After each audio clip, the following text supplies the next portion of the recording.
আপনাদের কাছে কিছু কথা বলতে চাই। শরণার্থীকালের ভয়াবহ বন্যায় যারা মৃত্যুবরণ করেছেন, যারা অসুস্থ হয়ে পড়েছেন বা যারা সর্বস্ব হারিয়েছেন, যারা দুঃসহ জীবন যাপন করছেন, তাদের স্মরণে রেখে আজকের কথাগুলো বলছি। বন্যা দুর্গতদের জীবন দ্রুত স্বাভাবিক করার জন্য যাবতীয় উদ্যোগ সরকারি বেসরকারি পর্যায়ে নেবার আয়োজন করেছি। ভবিষ্যতে সকল ধরনের বন্যা প্রতিরোধে আমাদের আভ্যন্তরীণ এবং প্রতিবেশীদের সঙ্গে যাতে যৌথভাবে নেওয়া যায় সে আলোচনা শুরু করেছে। প্রিয় দেশবাসী, আপনারা জানেন বিপ্লবী ছাত্র জনতা জাতির এই ক্রান্তি লগ্নে আমাকে এক গুরু দায়িত্ব অর্পণ করেছে। তারা নতুন এক বাংলাদেশ গড়তে চায়। নতুন প্রজন্মের এই গভীর আকাঙ্ক্ষাকে বাস্তবে রূপ দেওয়ার সংগ্রামে আমি একজন সহযোদ্ধা হিসেবে তাদের সঙ্গে যোগ দিয়েছি। দেশের সকল বয়সের, সকল পেশার, সকল মতের, সকল ধর্মের সবাইকে বিনা দ্বিধায় এই সংগ্রামে যোগ দেওয়ার আহ্বান জানাচ্ছি। প্রিয় দেশবাসী, লক্ষ লক্ষ শহীদের রক্তের বিনিময়ে এবং লক্ষ লক্ষ মা বোনের আত্মদানের বিনিময়ে যে বাংলাদেশ আমরা পেয়েছিলাম তা ফেসিবাদ এবং স্বৈরাচারের হাতে ধ্বংস হয়ে গেছে। আপনারা দেখেছেন আমাদের প্রতিটি প্রতিষ্ঠানকে তারা কিভাবে শেষ করেছে। দেশের রন্ধ্রে রন্ধ্রে ঢুকে গেছে দুর্নীতি। এমন এক দেশে আমাদের দেশ রূপান্তরিত হয়েছে যেখানে স্বৈরাচারের পিয়নও দুর্নীতির মাধ্যমে 400 কোটি টাকার সম্পদ করার মতো অকল্পনীয় কাজ করে গেছে নির্বিবাদে। শিক্ষা খাতকে পঙ্গু করে দিয়েছে। ব্যাংকিং ও শেয়ার বাজার খাতে লুটপাট, প্রকল্প ব্যয়ে বিশ্ব রেকর্ড, অবাধ সম্পদ পাচার, আইন শৃঙ্খলা রক্ষাকারী সংস্থাকে নিজ দলের পুতুলে রূপান্তর, বাক স্বাধীনতা হরণ, মানবাধিকার হরণ, এসবই হিমশৈলের অগ্রভাগ মাত্র। ক্ষমতা কুক্ষিগত করতে ফ্যাসিবাদী সরকার খর্ব করেছে জনগণের সাংবিধানিক ক্ষমতা ও অধিকার। দুঃশাসন, দুর্নীতি, অন্যায়, অবিচার, নিপীড়ন, বিচারের নামে প্রহসনের মাধ্যমে জনসুরক্ষা বিপন্ন করেছে। জনগণকে নির্যাতন, বঞ্চনা ও বৈষম্যের মুখোমুখি দাঁড় করিয়ে দিয়েছে। নতুন প্রজন্মের মানুষ সহ কোটি কোটি মানুষের ভোটাধিকারকে বছরের পর বছর হরণ করেছে। মানুষের এগিয়ে যাওয়ার পথে সকল ধরনের প্রতিবন্ধকতা তৈরি করে স্বৈরাচার তার নিজের, পরিবারের ও দলের কিছু মানুষের হাতে দেশের মালিকানা তুলে দিয়েছে। প্রিয় দেশবাসী, কিন্তু এই দ্বার প্রান্তে দাঁড়িয়েই আমাদের গড়তে হবে স্বপ্নের বাংলাদেশ। বৈষম্যহীন, শোষণহীন, কল্যাণময় এবং মুক্ত বাতাসের রাষ্ট্রের যে স্বপ্ন নিয়ে ছাত্র জনতা আন্দোলনে ঝাঁপিয়ে পড়েছিল, আমি তাদের সেই স্বপ্ন পূরণে অঙ্গীকারবদ্ধ। আপনাদের সবাইকে এই শুভলগ্নে তাদের স্বপ্ন পূরণে সমস্ত শক্তি নিয়ে এগিয়ে আসার আহ্বান জানাচ্ছি। তাদের স্বপ্ন আমাদের স্বপ্ন। জাতীয় জীবনে তরুণরা একটা মহা সুযোগ সৃষ্টি করে দিয়েছে। আমরা সবাইকে সুযোগ ব্যবহার করার কাজে এগিয়ে আসতে আহ্বান জানাচ্ছি। গণরোষের মুখে ফ্যাসিবাদী সরকার প্রধান দেশ ত্যাগ করার পর আমরা এমন একটি দেশ গড়তে চাই যেখানে প্রতিটি নাগরিকের মানবাধিকার থাকবে পুরোপুরি সুরক্ষিত। আমাদের লক্ষ্য একটাই, উদার, গণতান্ত্রিক, বৈষম্যহীন, অসাম্প্রদায়িক বাংলাদেশ। আমরা এক পরিবার, আমাদের এক লক্ষ্য। কোনো ভেদাভেদ যেন আমাদের স্বপ্নকে ব্যাহত করতে না পারে, সেজন্য আমরা প্রতিজ্ঞাবদ্ধ। বর্তমান সরকারের দায়িত্ব গ্রহণের মাত্র 2 সপ্তাহ শেষ হলো। কর্মযাত্রার প্রথম পর্যায়ে রাষ্ট্র সংস্কারের কাজে আপনাদের কাছ থেকে যে সমর্থন পাচ্ছি সেজন্য আন্তরিক ধন্যবাদ। আমরা অনুধাবন করছি যে আমাদের কাছে আপনাদের প্রত্যাশা অনেক। এই প্রত্যাশা পূরণে আমরা বদ্ধপরিকর। যদিও দীর্ঘদিনের গণতন্ত্রহীনতা, 15 বছরের ফ্যাসিবাদী শাসন ব্যবস্থা প্রায় প্রতিটি ক্ষেত্রেই আমাদের জন্য পর্বতসম চ্যালেঞ্জ রেখে গিয়েছে, কিন্তু এই চ্যালেঞ্জ গ্রহণে আমরা প্রস্তুত। আজ আমি সরকারের পক্ষ থেকে আপনাদের দোয়া ও সহযোগিতা কামনা করতে আপনাদের সামনে এসেছি। শুধু আমি বলবো, আপনাদের একটু ধৈর্য ধরতে হবে। এখনই সব দাবি পূরণ করার জন্য জোর করা প্রতিষ্ঠানে ঢুকে ব্যক্তিবিশেষকে হুমকির মধ্যে ফেলা, মামলা গ্রহণের জন্য চাপ সৃষ্টি করা, বিচারের জন্য গ্রেফতারকৃত ব্যক্তিকে আদালতে হামলা করে আগেই এক ধরনের বিচার করে ফেলার যে প্রবণতা, তা থেকে বের হতে হবে। ছাত্র জনতার বিপ্লবের গৌরব ও সম্ভাবনা এসব কাজে ম্লান হয়ে যাবে। নতুন বাংলাদেশ গড়ার প্রচেষ্টাও এতে ব্যাহত হবে।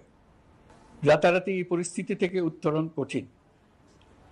নড়বড়ে এক কাঠামো, আমি বরং বলবো জনস্বার্থের বিপরীতমুখী এক কাঠামোর উপর দাঁড়িয়ে আমাদেরকে দেশ পুনর্গঠনের কাজে হাত দিতে হয়েছে। আমরা এখান থেকেই বাংলাদেশকে এমনভাবে করতে চাই যেন এদেশে জনগণই সত্যিকার অর্থে সকল ক্ষমতার উৎস হয়, বিশ্ব দরবারে একটি মানবিক ও কল্যাণকর রাষ্ট্র হিসেবে সমাদৃত হয়। তরুণ প্রজন্ম, শিক্ষার্থী ও জনতার আত্মত্যাগের প্রতি সম্মান জানাতে রাষ্ট্র সংস্কারের কাজে সফল আমাদের হতেই হবে, এর আর কোনো বিকল্প নেই। প্রিয় দেশবাসী, আপনারা ইতোমধ্যে জেনেছেন জুলাই আগস্ট মাসে গণ অভ্যুত্থানে বল প্রয়োগ ও হতাহতের যে দুঃসহ ঘটনা ঘটানো হয়েছে তার স্বচ্ছ তদন্ত করতে জাতিসংঘের মানবাধিকার কমিশনের প্রধানকে বাংলাদেশে এসে তাদের তদন্ত শুরু করতে আমরা আমন্ত্রণ জানিয়েছি। তদন্তের এই প্রক্রিয়া এই সপ্তাহে শুরু হবে। তাদের প্রথম দল ইতিমধ্যে এসে গেছে। আমরা ইতিমধ্যে ছাত্র জনতার বিপ্লবকে নস্যাৎ করতে যে শত শত মিথ্যা ও হয়রানিমূলক মামলা দায়ের করা হয়েছিল তার অধিকাংশ প্রত্যাহার করেছি এবং আটক ছাত্র জনতার মুক্তি লাভের ব্যবস্থা করেছে। পর্যায়ক্রমে মিথ্যা ও গায়েবী সকল মামলার ক্ষেত্রে অনুরূপ ব্যবস্থা গ্রহণ করে মানুষকে দুঃসহ ভোগান্তি থেকে মুক্ত করা হবে। ন্যায় বিচার নিশ্চিত করতে গণ অভ্যুত্থানের সকল শহীদ পরিবারকে পুনর্বাসন করবে। সকল আহত শিক্ষার্থী ও জনতার চিকিৎসার সম্পূর্ণ ব্যয় সরকার বহন করবে। সেই লক্ষ্যে স্বাস্থ্য মন্ত্রণালয়ের নেতৃত্বে উপদেষ্টা পরিষদে বৈষম্য বিরোধী ছাত্র আন্দোলনের প্রতিনিধিত্বকারী 2 জন উপদেষ্টার সহায়তায় একটা পূর্ণাঙ্গ তালিকা প্রস্তুত করা হচ্ছে। এই কার্যক্রমের জন্য এবং গণ অভ্যুত্থানের শহীদদের স্মৃতি ধরে রাখতে সরকার অতি দ্রুত জুলাই গণহত্যা স্মৃতি ফাউন্ডেশন নামে একটি ফাউন্ডেশন প্রতিষ্ঠা করার প্রক্রিয়া শেষ পর্যায়ে এনেছে।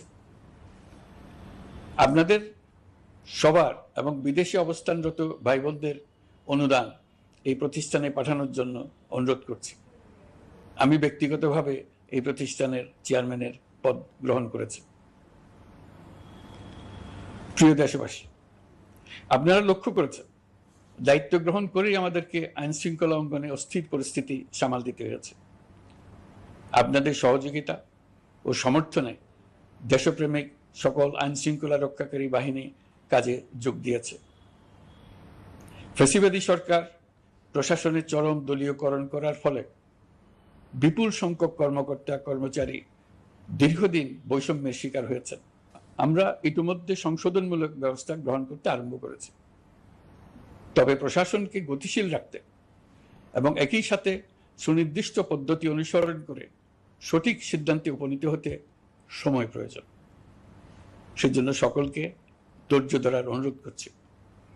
প্রশাসনের সকল ক্ষেত্রে প্রতিষ্ঠানগুলো যেন জনগণের আস্থা ফিরে পায়, সেটি আমাদের অন্যতম উদ্দেশ্য। লুটপাট ও দুর্নীতির আখড়ায় পরিণত করা ব্যাংকিং খাতে সুশাসন নিশ্চিত করার জন্য আমরা উদ্যোগ নিয়েছি। এই খাতে দক্ষ জনবল নিয়োগ দেওয়া হচ্ছে। ব্যাংকিং খাতে শৃঙ্খলা স্থাপন, ব্যবসা বাণিজ্যে সহায়ক পরিবেশ তৈরি এবং জনগণের জীবনযাপন সহজ করতে নিত্য প্রয়োজনীয় দ্রব্যমূল্য ও মূল্যস্ফীতি নিয়ন্ত্রণে আনার আমরা উদ্যোগ সচল করেছি। ব্যাংকিং খাতে দীর্ঘমেয়াদী সংস্কারের জন্য ব্যাংক কমিশন গঠন করা হবে। আর্থিক খাতে সার্বিক পরিস্থিতি ও সংস্কার বিষয়ে একটি রূপকল্প তৈরি করা হবে, যা দ্রুত জনসমক্ষে প্রকাশ করা হবে। শেয়ার বাজার, পরিবহন খাত সহ যেসব ক্ষেত্রে চরম বিশৃঙ্খলা বিরাজ করছে তা নিরসনের দ্রুত পদক্ষেপ নেওয়া হচ্ছে। বিচার বিভাগকে দুর্নীতি ও দলীয় প্রভাব মুক্ত করতে কার্যক্রম শুরু হয়েছে। একটি সুনির্দিষ্ট প্রক্রিয়ার মধ্য দিয়ে বিচার বিভাগের স্বাধীনতা ও জবাবদিহিতা নিশ্চিত করার উদ্যোগ নেওয়া হয়েছে। ফ্যাসিবাদী সরকারের বিচার বহির্ভূত হত্যাকাণ্ড, গুম, খুন, অপহরণ এবং আয়নাঘরের মতো চরম ঘৃণ্য সকল অপকর্মের ন্যায় বিচার নিশ্চিত করা হবে। এসব অপকর্মের সঙ্গে জড়িত সকলের বিচার নিশ্চিত করা হবে। তালিকা প্রস্তুত করে মিথ্যা মামলা প্রত্যাহার করা হবে। দুর্নীতি ও সম্পদ পাচারের বিচার করা হবে। আইন শৃঙ্খলার ক্ষেত্রে জনমুখী ও দলীয় প্রভাবমুক্ত জবাবদিহিমূলক কাঠামো সৃষ্টির লক্ষ্যে পুলিশ কমিশন গঠন করা হবে।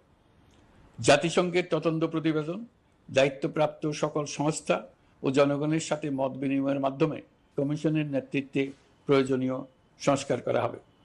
বাংলাদেশকে আর কোনোদিন কেউ যেন কোনো পুলিশি রাষ্ট্রে পরিণত করতে না পারে তার ব্যবস্থা করা হবে। তথ্যের অবাধ প্রবাহ ও গণমাধ্যমের স্বাধীনতা নিশ্চিত করা হবে। ফ্যাসিবাদী সরকার গণমাধ্যমের উপরও দলীয়করণ ও নির্যাতনের বোঝা চাপিয়েছিল। জনগণের তথ্যের অধিকার নিশ্চিত করতে আমরা প্রতিশ্রুতিবদ্ধ। তথ্যের প্রবাহে বিদ্যমান আইনি ও অন্যান্য বাধা অপসারণ করা হবে। মত প্রকাশের স্বাধীনতা বাধাগ্রস্ত করে এমন সব আইনের নিপীড়নমূলক ধারা সংশোধন করা হবে। ইতিমধ্যে এই ধরনের আইনগুলো চিহ্নিত করে এই প্রক্রিয়া শুরু করা হয়েছে। বিদেশি সংবাদকর্মীদের এদেশে আসার পর যে অলিখিত নিষেধাজ্ঞা ছিল, ইতিমধ্যে আমরা তা তুলে নিয়েছি। বিদেশি সাংবাদিকদের দ্রুত ভিসা দিতে সংশ্লিষ্ট কর্মকর্তাদের নির্দেশ দেওয়া হয়েছে। আমরা আশা করি পরিবর্তিত পরিস্থিতিতে গণমাধ্যম কর্মীরা নিরপেক্ষ সাংবাদিকতা চালিয়ে যাবেন। শিক্ষাক্ষেত্রে চরম নৈরাজ্য প্রতিষ্ঠিত করে গেছে বিগত সরকার। আমরা তার পূর্ণাঙ্গ সংস্কারের উদ্যোগ নেব। এটা আমাদের অন্যতম অগ্রাধিকার। আপনারা জানেন, দায়িত্ব গ্রহণের পর দ্রুততম সময়ের মধ্যে সকল শিক্ষা প্রতিষ্ঠান খুলে দেওয়া হয়েছে। শিক্ষার্থীদের জন্য সৃজনশীল, নিরাপদ ও ভীতিমুক্ত পরিবেশ নিশ্চিত করা আমাদের অঙ্গীকার। একই সাথে পাঠ্যক্রমকে যুগোপযোগী করার কাজও দ্রুত শুরু করা হবে। গণতন্ত্রকে সুসংহত করতে স্থানীয় সরকার প্রতিষ্ঠানগুলোকে শক্তিশালী করা হবে এবং ক্ষমতার বিকেন্দ্রীকরণ নিশ্চিত করা হবে। ছাত্র জনতার গণঅভ্যুত্থানকে সফল পরিণতি দিতে প্রশাসন, বিচার বিভাগ, নির্বাচন কমিশন ও নির্বাচনী ব্যবস্থা, আইন শৃঙ্খলা খাত এবং তথ্য প্রবাহে প্রয়োজনীয় সংস্কার সম্পূর্ণ করে অবাধ ও সুষ্ঠু অংশগ্রহণমূলক নির্বাচন আয়োজন করা হবে। এর লক্ষ্য হবে দুর্নীতি, লুটপাট, গণহত্যার বিরুদ্ধে একটি জবাবদিহিতামূলক রাজনৈতিক বন্দোবস্তের সূচনা। বর্তমান সরকার দুর্নীতির বিরুদ্ধে স্পষ্ট অবস্থান গ্রহণ করেছে। আমাদের সকল উপদেষ্টা দ্রুততম সময়ের মধ্যে তাদের সম্পদের বিবরণ প্রকাশ করবেন। পর্যায়ক্রমে এটা সকল সরকারি কর্মকর্তাদের ক্ষেত্রেও নিয়মিত এবং বাধ্যতামূলক করা হবে। রাষ্ট্রীয় পর্যায়ে দুর্নীতির বিরুদ্ধে ব্যবস্থা গ্রহণে সংবিধানের ৭৭ অনুচ্ছেদে প্রতিশ্রুত ন্যায়পাল নিয়োগে অধ্যাদেশ প্রণয়ন করা হবে। এবার কৃষি খাতের কথা একটু বলে। কৃষি নির্ভর বাংলাদেশে কৃষকের স্বার্থ যেন সুরক্ষিত থাকে, কৃষক যেন তার উৎপাদিত পণ্যের ন্যায্য মূল্য পায়, তা নিশ্চিত করা হবে। প্রবাসী শ্রমিকরা যেভাবে বৈষম্য বিরোধী ছাত্র জনতার আন্দোলনকে সমর্থন দিয়েছে, মুক্তিকামী জনগণ তা কৃতজ্ঞ চিত্তে স্মরণ করে। তাদের প্রতি সকল পর্যায়ে সম্মানজনক আচরণ নিশ্চিত করা হবে। বাংলাদেশের স্বাস্থ্য খাত অন্যতম দুর্নীতিগ্রস্ত খাত। জনগণের জন্য পর্যাপ্ত স্বাস্থ্যসেবা নিশ্চিত করার লক্ষ্যে স্বাস্থ্য খাতে প্রয়োজনীয় সংস্কার করা হবে। এই খাতে সংশ্লিষ্ট সকলকে জবাবদিহিতার আওতায় আনা হবে। হাসপাতালগুলোকে আধুনিকায়নের উদ্যোগ নেওয়া হবে এবং সেখানে সরকারি ডাক্তার সহ বিশেষজ্ঞদের নিয়মিত উপস্থিতি নিশ্চিত করা হবে। স্বাস্থ্যসেবা যাতে নির্দিষ্ট কিছু অঞ্চলে কেন্দ্রীভূত না থাকে, দেশের সব অঞ্চলের মানুষ সমান স্বাস্থ্যসেবা পায়, সে লক্ষ্যে প্রয়োজনীয় উদ্যোগ নিতে আমরা বদ্ধপরিকর। বর্তমান প্রজন্ম অনেক বেশি সচেতন। বিশ্বের বিভিন্ন প্রান্তে ঘটে যাওয়া পরিবর্তন বিষয়ে তারা ওয়াকিবহাল শুধু নয়, তারা নেতৃত্ব দিচ্ছে। তারা যে উন্নয়নের স্বপ্ন দেখে তা টেকসই এবং পরিবেশ বান্ধব, প্রকৃতি ধ্বংসকারী উন্নয়ন নয়। শুধু জিডিপি একটি দেশের উন্নয়নের মাপকাঠি হতে পারে না। নদী, নালা, খাল, বিল, পাহাড়, বন